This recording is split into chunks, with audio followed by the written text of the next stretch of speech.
An angle made up of the algebraic sum of two or more angles is called a compound angle. Algebraic sum means I can take the angle positive or negative both. Let's say I write 75 degrees. So that 75 degree can be written as a 45 degree plus 30 degree.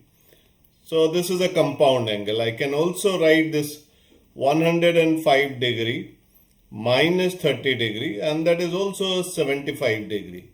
So these way we can express 75 degree. I can write in two different ways. That's infinite many ways are there, but two ways I took and I explained you. So now in this chapter we are going to discuss the trigonometric ratios of compound angles. So I'll take one simple example. First we'll verify. Let's say two angles, I write A plus B. Can I write sine of A plus B is equals to sine A plus sine B? So first we'll observe by using our earlier knowledge of class 10th. Let's say I take A is equals to 30 degree and B I take as a 60 degree. So here if I write the value of A and B, 30 and 60 respectively, so I'll get 90 degree. On this side I write the value of A, which is sine of 30 degree plus sine of 60 degree. We know the sine 30 degrees value is half and sine 60 degrees value is root 3 by 2. So this is what I'll get, root 3 plus 1 divided by 2. But this side I'll get 1 because sine 90 degrees value is 1. So both the sides are not equal. So by observing this, that the sine of A plus B cannot be written as a sine A plus sine B. It has to be some different formula there. So now I'll explain you geometrically also why don't we get sine of A plus B equals to sine A plus sine B directly. So this I will explain you using the simple geometry. Here I have taken a circle whose radius is 1 unit and two triangles I have drawn here. It's a triangle OAB and triangle OA dash B dash. In both the triangles, the hypotenuse, these two are the right angle triangle. This one is a right angle triangle. This is also a right angle triangle. And OA and OA dash both are 1 unit. And let's say this angle is 30 degree. So if I get the value of sine of 30 degree, so that I'll get AB divided by OA and OA I have taken as a 1. So sine 30 degree is equals to AB. And you know that the AB will be half because sine 30 degrees value which you already know. So I can write AB is equals to half there. Now I pick a triangle OA dash B dash and there I get the value of sine of 60 degree. So sine 60 degrees value is A dash B dash divided by OA dash. So A dash B dash upon OA dash and OA dash we already know it's 1.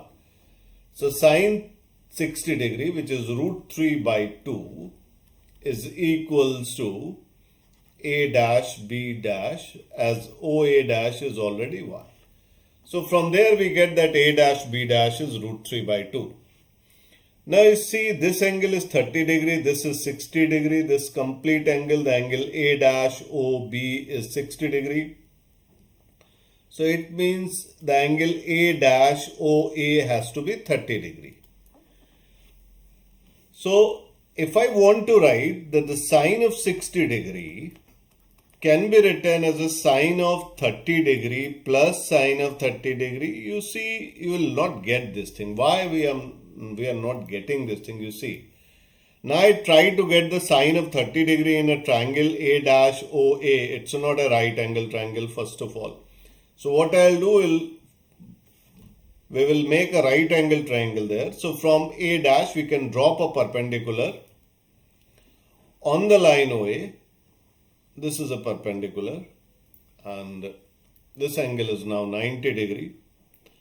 So in the triangle A dash O, and let's say this point is foot of perpendicular is C. In triangle A dash OC, sine of 30 degree will become A dash C divided by 1. Again OA dash is 1 there. So A dash B dash's value, here you see it's not 2 times of AB, because if that is equal, that way we can write sine 60 degrees equals to sine 30 plus sine 30. Rather, in that way, if I write the sine of 30 degree in the triangle OAB, there I get AB, and in the triangle A dash OC, I'm getting sine 30 degrees A dash C divided by OA, which is 1. So that means as your A dash B dash is not equals to AB plus A dash C. That's why we are not getting sine of 60 degree.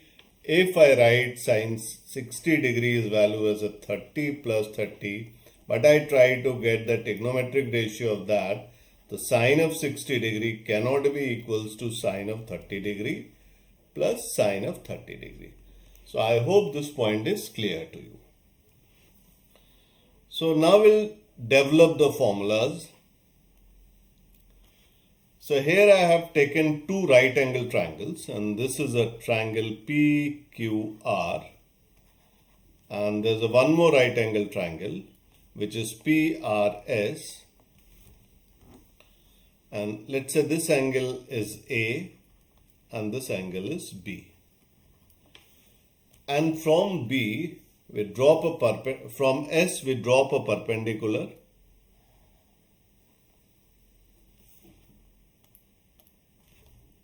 From S we drop a perpendicular on the PQ line.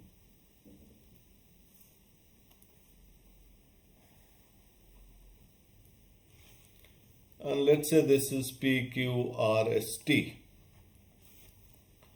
So this now angle SPT, you can observe, is A plus B.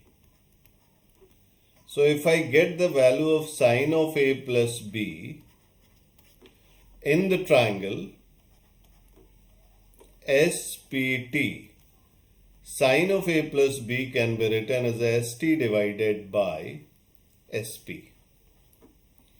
So from there we will develop result now. So this sine of A plus B is ST divided by SP. So from the point R, you just drop the perpendicular on the line ST, and let's say this point is U.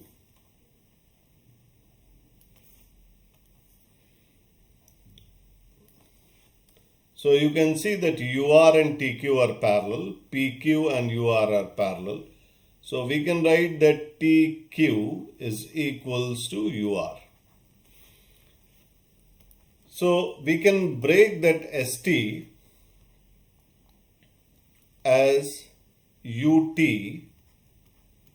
plus US divided by SP. This ST's value I have written as a SU plus UT. So, and you can see there UT is equals to RQ. It's a rectangle is formed there, and UT is equals to RQ. So UT can be replaced by RQ, and we can further write RQ upon SP plus US upon SP. Now see, RQ is the side of a triangle PRQ and SP is the side of a triangle PSR. So there is nothing common there. So we cannot develop any trigonometric ratio unless we don't get the same two sides of a triangle. So if I can involve the PR side, I can form some trigonometric ratio there. So for that, I'll multiply by PR because you can see PR is common to both the triangles, PRS and PQR. PR is common. So we'll divide by PR and multiply by PR. So value of RQ upon PR you can observe. RQ upon PR can be written as a sin A. So we get sin A. And then PR upon SP. You can see PR upon SP is cos B. So we get cos B there. Now we'll come to the US upon SP's value. So US upon SP. Again you see US is a side of a triangle SUR and SP is a side of a triangle SPR. There is nothing common there. But SR is a side which is common in both the triangles. So here I'll do now multiply by SR and divide by SR into SR upon SP. Now US upon SR you can see US upon SR. This angle is A. This angle will become 90 degree minus A. So this is A because angle URQ is 90 degree. So this one is A. This one is 90 degree minus A. So this angle is A. So angle USR is equals to A. So US upon SR you can write US upon SR. You can write cos A there because this angle is A there. So this is cos A. And SR upon SP, this SR upon SP can be written as a sin B. So we develop the first formula, that is sin of A plus B is equals to sin A cos B plus cos A sin B.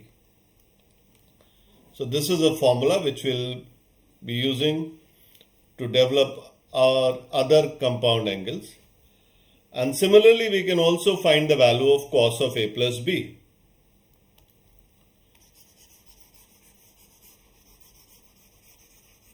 So for the cos of A plus B,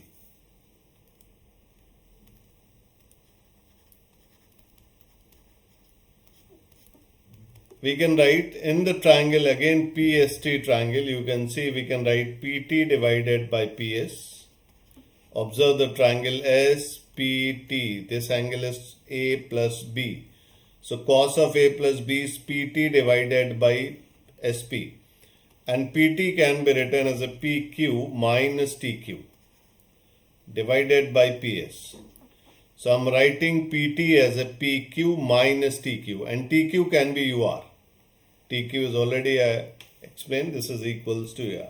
So we can break PQ upon PS minus TQ upon PS.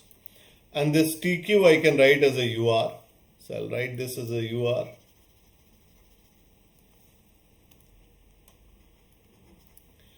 And PQ upon PS, this PQ upon PS. PS is a side of a triangle PRS. PQ is a side of a different triangle PQR, but you can see PR side is common there. So we'll divide by PR and multiply by PR. So PQ upon PR you can see this PQ upon PR can be written as a cos A. In triangle RPQ you can see this is cos A. PR upon PS, PR upon PS can be written as a cos B. Now I will solve the portion of this UR upon PS. UR upon PS. Now see UR is a side of a triangle SUR. SUR. And PS is the side of a triangle PSR. So a side SR is common there you can see in both the triangles. So we'll multiply by SR and divide by SR. So minus UR upon SR into SR upon PS. So UR upon SR can be written as UR upon SR can be written as a sine of A. This angle I explained you earlier, it's a sin A. So you get sin A. SR upon PS, SR upon PS can be written as sin B. So this is cos of A plus B's formula. So I hope it is clear to you. And from the allied angles, we know that the sine of minus theta can be written as a minus sine theta, and cos of minus theta is equals to cos theta. If you remember, in the fourth quadrant, if I take the minus theta, I come to the fourth quadrant where the cos value is positive. So I kept cos minus theta as a cos theta. But sine value in the fourth quadrant it's negative. So I write minus sine theta. So in this formula and the earlier formula of sine of a plus b, if I replace the value of b by minus b, the sine of a plus b's formula is a sine a cos b plus cos a sine b. So in these formulas, if I replace the b by minus b, we can develop the result of sine of a minus b. And so this b I am replacing by minus b. If you have any confusion, you can write b as a minus c, some other value also. So I'm just replacing this b by minus b. So we get sine a cos of minus b plus cos a sine of minus b. So I just told you sine of minus theta is minus sine theta. So minus will come over here. But cos of minus theta, you can see it's cos theta. So we can write sine a into cos b, and minus sine it will come here, minus cos a sine b, and this is the value of sine of a minus b. So this is the value of sine of a minus b.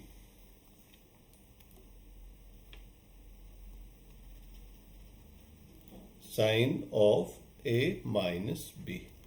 And now similarly in this formula, if I replace b by minus b, we can write cos of a plus minus b. We get cos a cos of minus b minus sine a into sine of minus b, and sine of minus b will become minus sine b, and this minus minus will become plus.